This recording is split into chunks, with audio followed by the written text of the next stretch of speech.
they're called Bnei Edom, who are the Westerners. So Christianity. So it's the whole Christian world, whatever it is. It's ancient Europe became modern Europe, became, today's Europe, which spills into, obviously, with the Mayflower America. Edom falls to them. They lose. The Western countries lose this war. Yeah. It's like they lost in Vietnam. No, very much not like that. Because it's all their armies, everybody, their whole sovereignty. Their sovereignty is going to be gone. So they will no longer be a superpower. Vietnam didn't affect America as a superpower. Why? Because they destroyed the Second Temple. Meaning, while you were all rooting for the West this whole time, you forgot about the fact that they have major debt to pay. And that is, they destroyed the base of Migdash. And China never touched the base of Migdash. Right, they don't even know what it is. They probably supplied material to build the And not only because they destroyed base of Migdash, you ready for this? Think about the Holocaust now and all the pogroms and all the what were those called, crusades, wiping out whole cities of Jews. The Hitzaru, the Israel Begolas, and they caused pain to the Jewish people in their exile. Meaning they persecuted. Hitzaru persecuted. Meaning they're going to get killed in the end because God is going to go on the side of probably China, wipe out the whole West. Why? Because of the destruction of the Second Temple, which is still a debt they never paid, and because of the persecution. I mean, all that persecution they just gone through is still a bill. It's still a bill that has to get paid by the West. And so even though China, as evil as it is, because they never destroyed the base of Migdash and they never touched the Jewish people. They don't have the debt. One of the descendants, one of the children of Esau, is Rome, meaning the Western world, Western philosophy, Western religion. That's Rome. And in the end of history, Rome will be part of the redemption of the world because they will adopt the Yaakov's method. And that's what Yaakov was wrestling with the angel that represented Esau. They were fighting it out. Which way are we going to go? And Esau, the angel of Esau, eventually agreed or submitted to Yaakov's approach. So Yaakov won the wrestling match, but it was really an ideological fight. It doesn't really show us that Esau made his way back to Torah, in a sense of things. Was there? No, do you think there was a certain? That's a good observation. There's no mention anywhere that Esau turned around and became good. But the main thing is his descendants. Okay. The evil and then the redemption, the tshuva, is in his descendants. They quickly went bad, like Rome. Right. Destroyed the temple. That's that's a no-no. Yeah. Esau has to be finished. All the troublemakers to our nations came out from Esau. The offspring, the seed of Esau, they ended up in Germany, in Germania. So the Germans also, the Aryan race, it's all coming out from Esau. Who's going to come out of Esau? Germany. That will almost destroy the whole world. But it's not the first time it happened. Their grandparents already did it 2,000 years earlier, the Romans. Remember Hashem to the children of Edom, all these Europeans, all the Romans, all the people of Edom that came from Esau. At Yom Yerushalayim, the day that Jerusalem was destroyed, because they said, destroyed Yerushalayim all the way to the foundation of it. When the time comes that Hashem takes revenge against you, how great it would be the day that Hashem will take all your filthy people, include your children, and destroy all of them for what you did, breaking his temple and killing his children. God will take revenge against all the Gentiles, descendants of Esau, what we call today Christians, for the Holocaust, for the Inquisitions, for the destruction of the temples, for many, many things that they still have an open bill. They still don't pay for it. If you're an enemy of the Jews, you're an enemy of God, whether you like it or not. If you read verses, let's say 14 to 15 in Isaiah, it speaks about this time when all those people that despised you and hated you will come to acknowledge your worth and your value. It's a complete about face that the scriptures speak about. So this day of the Lord is essentially a time when, number one, all of the people that persecuted Israel physically will stop and they will be punished. And all of those people who rejected Israel spiritually will acknowledge that they were wrong all along and that Israel was right. And we're speaking about the destruction and the devastation and annihilation in the future of Edom.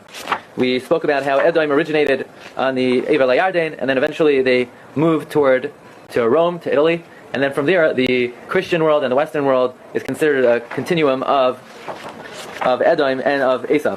So now we're going to speak about the reasons why they are prophesied to be destroyed. You will be covered in shame, and you will be destroyed forever. The Ibn Ezra learns that these psukim are referring to the participation of Edom in Churban Bayis Rishon. Even though the first base of English was destroyed by the Babylonians, nevertheless, Edom is considered an accomplice to that because they stood by with their arms folded and watched as the Babylonians destroyed our temple. Not only that, they participated in terms of any Jews who fled there, they delivered back into the hands of the Babylonians. According to Abarbanel, because of what they did by Bayis Rishon, by being a bystander, Mechamas Achicha, for the oppression of your brother Yaakov, watching in pleasure as we were being destroyed by Nebuchadnezzar, even aiding Nebuchadnezzar, for that, Techaz Chavusha, you'll be covered in shame.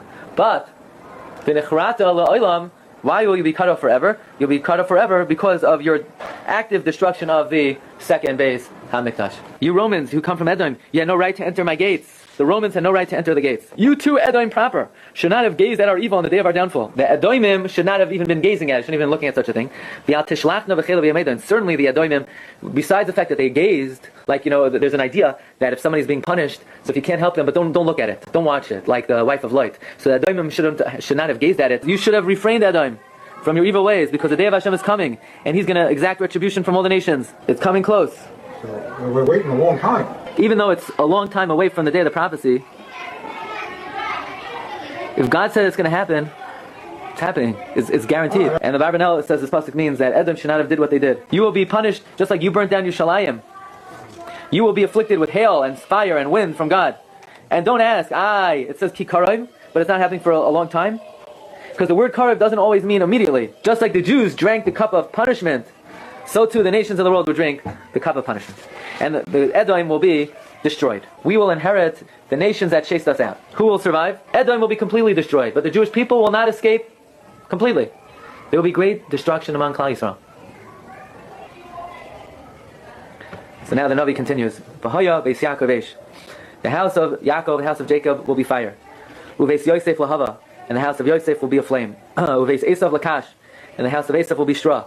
V'dolku v'hem, and Esau will be ignited, v'achalam, and will be consumed. V'lo yiyeh sarid leveis Esau. There will be no remnant of the house of Esau, ki Hashem diber, for God has spoken. In fact, we have a tradition that Mashiach ben Yosef will take us out of Galos Edom. Yosef is the antidote to Edom. Yosef is the antidote to Esau. But Yosef is not the antidote to Yishmael. Yosef does not have dominion over Yishmael. Yosef has dominion over Esau. And they will be ignited, they will be consumed, and they will be destroyed. They will be destroyed. Any background affiliation with Esau, there will be such a widespread destruction. Anyone who is even remotely related will be wiped out. Why? Why is Edom destined to suffer so horribly, so terribly? The answer is Mechamas Achicha Yaakov, because of the treachery that they committed against their brother Yaakov. Techaz Chavusha, they will be covered in shame. V'nechrata la'olam, they will be cut off forever. We mentioned that there were two occasions early on in Edom's history that they committed atrocities against the Jewish people. The second one was the Romans actually destroyed the second Beis HaMikdash. But the first one was the Babylonians destroyed the first Beis HaMikdash. But even though the Babylonians destroyed the first Beis HaMikdash, nevertheless, the Edomim, who lived nearby in Har Seir, they stood by idly, and they didn't help us. Not only did they not help us, they delivered many of our captives into the hands of the Babylonians, where the ultimate fate of Edom is, they will be as if they never were. Now what does that mean, they will be as if they never were? That's pretty utter devastation. They won't even have land left, as if they never were. The Greeks, and after that the Romans, destroying us, destroying Bet HaMikdash, killing our children, throwing us out of Israel. We went to Babel, we went to Romi. We were in 127 countries of Achashverosh, mainly in Persia. We could not live in our own land. We didn't have a temple for 2,000 years. Anti-Semitism all over the world. Nobody ever left us alone. There wasn't a perfect salvation. But the final salvation, the third temple that we will be built, will never be destroyed again. And there will never be anti-Semitism. There will not be one anti-Semite Gentile remained in the world.